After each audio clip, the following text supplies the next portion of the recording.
Alright guys, welcome back to another Beyond Veganism. Screw that shit! Welcome back, all you beautiful souls spreading compassion in the tofu cube of truth all around the world. To bring everything but the hog out. Think we eat nothing but grass, what you talking about? I'm about to jump into the whip and hit the Whole Foods early. Get everything to get that soul food peas and get a roast of that tofu turkey. Got cornbread, even got stuffing. Mashed potatoes so good, put your hands in it. String beans and you know we got yams with it. Got cap. Alright guys, welcome back to another Beyond Veganism. Screw that shit! Welcome back, all you beautiful souls spreading compassion in the tofu cube of truth all around the world. So guys, what we're going to talk about today, this week is Mental Health Awareness Week, and it's all about body image. I've been doing an awful lot in the media. As you know, I'm an ambassador for be-eat, which is a national eating disorder charity here in the UK, and also See Me Scotland, which is a mental health charity. I've seen a lot of good, positive and obviously bad, negative things out in the media about veganism and obviously eating disorders. As you know, I've been vegan now for 3.5 years and I've recovered from an eating disorder. Partly because of veganism, it's opened the doors my eating disorder had originally believed me to believe that it had closed forever. I've saved my life, I've built all my muscle on a vegan diet, and I would say diet isn't the part we're talking about here, because diet is the extension of veganism. Veganism is a boycott on injustice. It's a basic moral right to life. That's what we want to give all beings, because I value my life just as much as I value another animal's life. Yes, we're different in a certain way, we're different in the characteristics we have, but we all have a brain, a heart, a subjective experience of the world that we live in. So there's been a lot of negative things out in the media about obviously people going vegan with an eating disorder, and as you know, I've always said that you obviously need to heal your brain first before you can actually analyse why you really want to go vegan in the first place. Because if you believe it's to obviously restrict food and obviously food avoidance, then you're never really vegan in the first place, because that is just plant-based. At the end of the day, we've got to remember that you can follow a plant-based diet and still be a farmer. You can be a puppy farmer, you can go out and hunt. So that's got nothing to do with it. Veganism is a boycott injustice, it's a selfless act, and nowhere does it say anything about ethics and a diet being in the same context. But there's been a lot of negative things out in the media about ethical vegan diets causing eating disorders. Ethical vegan diets, there is no such thing. Ethics is basically all about animals and obviously about doing good in the world. It's about having a symbiotic experience with everything in the world, guys. Looking after every being as you possibly can, as you would value your own life. Diets is basically a selfless, it's a selfish thing, I should say.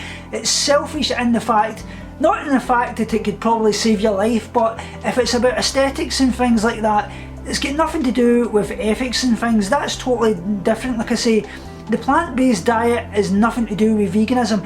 If you can imagine it like this, as the old saying goes, if you see a dog in the street, you've got 3 choices.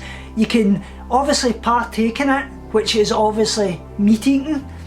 Number 2, you can not partake in it, which is plant-based. Number 3, which is vegan, which is you cannot partake in it and you can actively stand up and stop them for doing it. That's veganism. That's what veganism is. But like I always say, people will use veganism as a mask for their eating disorder, yes, but why blanket everybody in the same thing, actually making us all look like we're just hiding behind a mask to obviously mask our eating disorder? Vegans have been guilty of it as well online, because as you know, there's been a big boom in obviously people stopping veganism. This ex-vegan, why I'm no longer vegan, we know all about that. But vegans are actually saying, oh well, that person suffered an eating disorder, that's why. There's a very much difference from an eating disorder to disordered eating. So somebody that's got disordered eating may do something like raw vegan diets, they may do this 80-10-10 and all these crazy things, water fasting, urine therapy, don't go there, you know what I mean? Juice fasting, all that carry on. that's disordered eating. That's got nothing to do with an eating disorder. Eating disorders are basically all to do with a control in your life. Something is out of control in your life, whether that could be bullying, something going on at home, grief, body image and things like that. So you're trying to control it through your food and you don't even know that you're doing it, guys. That's eating disorders, destroying yourself. There's a total difference from disordered eating to eating disorders. But like I say, a lot of people, vegan, have obviously been going on about that, and I really hate that in the vegan community because I've actually recovered from it. A lot of people have obviously done the same. But like I always say, if you don't know, obviously, Vegan Foot Soldier actually put out a recent video about the placebo effect, why people obviously believe certain things. Like obviously the carnivore community are putting out things like, just have that egg, just have that egg, you'll feel better after it, just have that egg.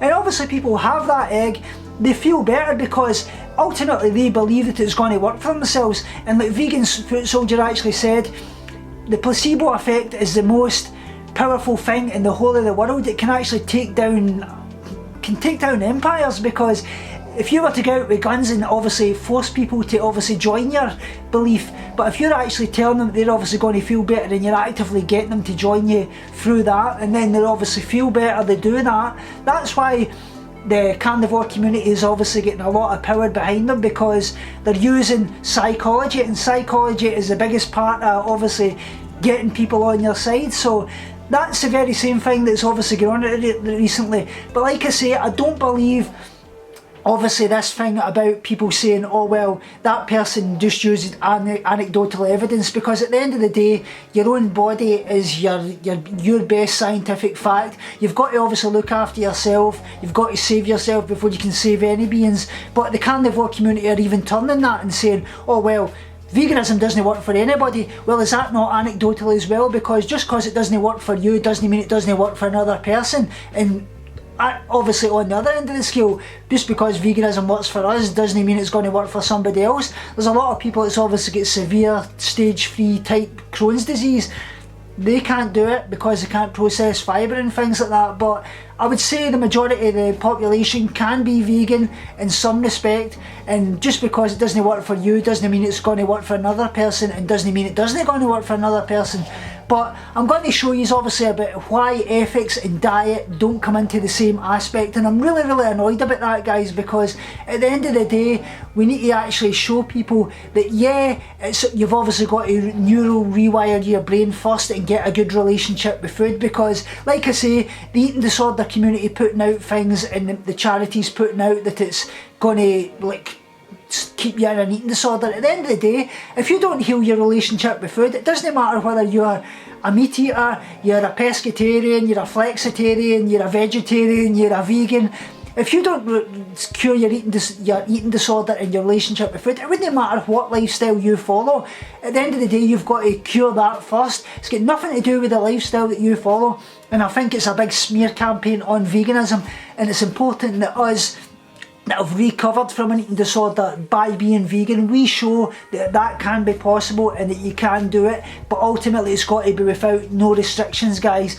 You've got to make sure that all the foods that you originally ate before you're doing until you actually fully recover. Then you can start to look at having a more whole foods, plant-based diet, which I recommend anyway. But you've got to recover first, guys. So let's go on the computer and let's talk about this, and let's show you some articles that actually show the difference with ethics and diet. So guys, this is the amazing video that I was telling you about from Vegan Foot Soldier. Go and check him out, give him a subscribe, big shout out to him. He's talking about I ate cheese and the psychological games in the sun. This is amazing. Talks about the placebo effect I was telling you about. I would like to do a lot more on this, talking about ex-vegans and obviously a lot more on the vegan community. Please let me know in the comments below if you would like me to do that. But let's check this out. Let's see what he has to say. Of course. So, you just need mental strength, courage, conviction, confidence, especially when it comes to ethics. Because if you've got a weak character and you're easily swayed by peer pressure in others, then you might not hold your ethics for that long, because your friends will just come along, And I say, look man, you're wrong about that. This is what we think. You'll be like, oh yeah, of course, yeah. I believe you, yeah. Yeah, you're right, of course. Because peer pressure, social pressure, is the number one reason why vegans aren't vegan anymore. They wanted to be vegan, couldn't do it because social pressure. That's the number one reason for ex-vegans, according to the data. They commit fallacies, but because they're your friends, you think they're persuasive, you want to trust them, and you're weak mentally. You give in to their psychological games. Just try a bit of meat. Just try some. Just a bit of meat. Don't have to have a lot. Just have a bit of meat. Doesn't matter. No one needs to find out. Just experiment. See how you feel. They'll whisper in your ear. Feel so much better if you eat an egg. Feel so much better. You know, no one has to find out, but you'll feel so much better. And we know about the nocebo, the placebo.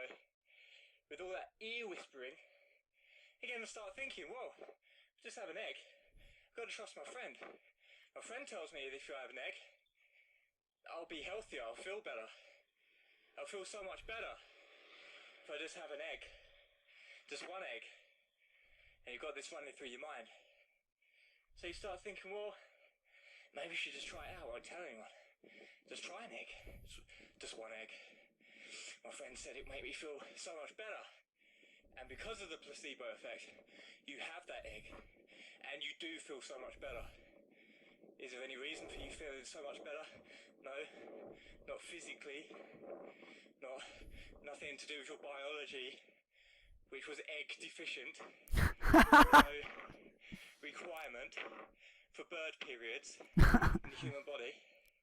But because your friends were whispering in your ear the whole time, it feels so much better if you have an egg. Just have one egg. It feels so much better. Oh, I felt so much better. Can't tell you how much better I felt. Just have one. Then you have the egg and you think you do feel better. Because it's placebo effect. Placebo effect is so powerful. Like, there's been cases of people curing cancer with sugar pills. Like ridiculous shit. Because of placebo effect. Placebo effect is so powerful. And with something so vague and not objective as feeling better after consuming animal products like an egg or something. Oh, I feel better. How do you even measure that? So guys, that was absolutely amazing for the Foot Soldier. Go and check him out. Anyway, definition of veganism. Veganism is a way of living which seeks to exclude as far as possible and practicable all forms of exploitation of cruelty to animals for food, clothing or any other purposes. There are many ways to embrace vegan living, yet one thing all vegans have in common is a plant-based diet, avoiding all animal foods such as meat, including fish, shellfish and insects, dairy, eggs and honey, as well as avoiding all animal-derived materials, products tested on animals and places that use animals for entertainment. So as you can see, plant-based diet is just part of it. That isn't what veganism is. So going on to definition of a diet. Definition of a diet: the kinds of food that a person, animal or community habitually eats. A vegetarian diet. Synonyms: selection of food, food and drink, provisions, edibles, a special course of food to which a person restricts themselves either to lose weight or for medical reasons. So here we're going on about diet. That's got nothing to do with veganism. Restrict oneself to a small amounts of special kinds of food in order to lose weight. Now, let's look at ethics. Ethics or moral philosophy is a branch of philosophy that involves systematising, defending and recommending concepts of right and wrong. This is what we're talking about here. We are moral agents. We know right from wrong. We know it's not right to kill an animal who doesn't want to die unnecessarily when we can live and thrive and survive without doing so. That is veganism. The field of ethics, along with aesthetics, concerns matters of value and thus comprises a branch of philosophy called axiology. Ethics seeks to resolve questions of human morality. Morality, this is what we're talking about here, by defining concepts such as good and evil, right and wrong, virtue and vice, justice and crime. As a field of intellectual inquiry, moral philosophy also is related to the fields of moral psychology, descriptive ethics, value theory.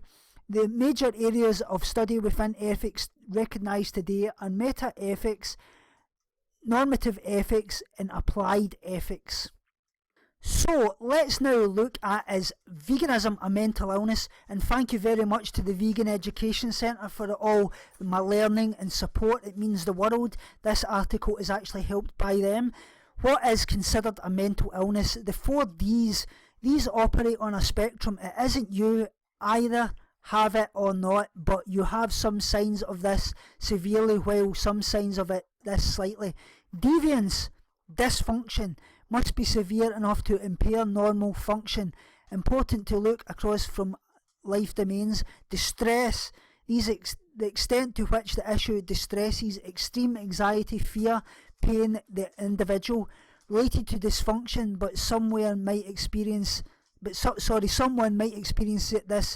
without feeling distressed. Danger, obviously harming yourself.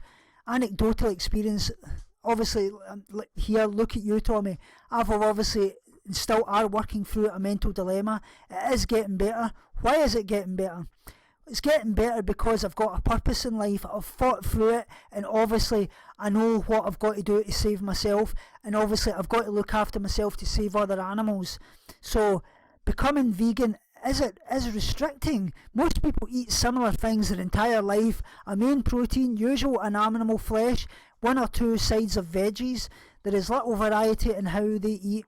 Giving up animal products isn't really that much. Animal flesh, dairy, yogurt, ice cream, milk, cheese, butter and other invisible products like obviously gelatin, L-cysteine, casein, whey, etc. You can get all these in a vegan diet anyway. You can obviously get vegan yogurts, you can get vegan ice cream, you get plant-based milks, which are around 20 of, vegan cheeses everywhere, vegan butters as well. So the only thing you're really missing out on is gelatin, which is an L-cysteine, casein, whey, which is obviously all animal products anyway. First, most of these things are given up, are easily replaced with plant-based options. Obviously, like if you're in US, Just Balance, Tafuti, Beyond, Impossible Foods. A lot of different, obviously, Silk, Califica, Daya, Amy's, etc. Obviously over here we've got Alpro, we've got a lot of different other ones. We've got obviously got Asda, Tesco, a lot of different Sainsbury's and everything doing vegan cheeses, vegan butters, everything.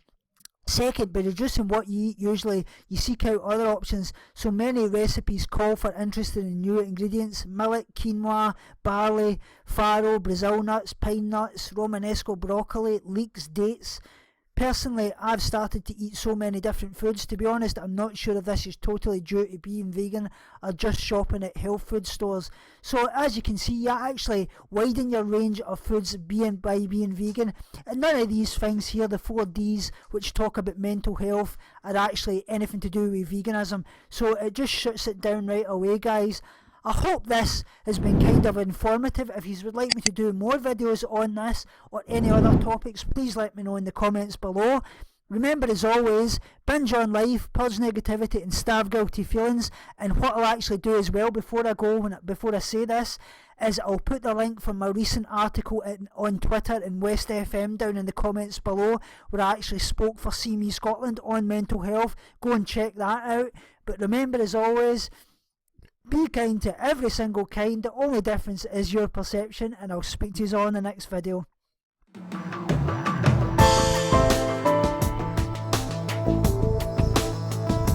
Binge on life, purge negativity and starve guilty feelings.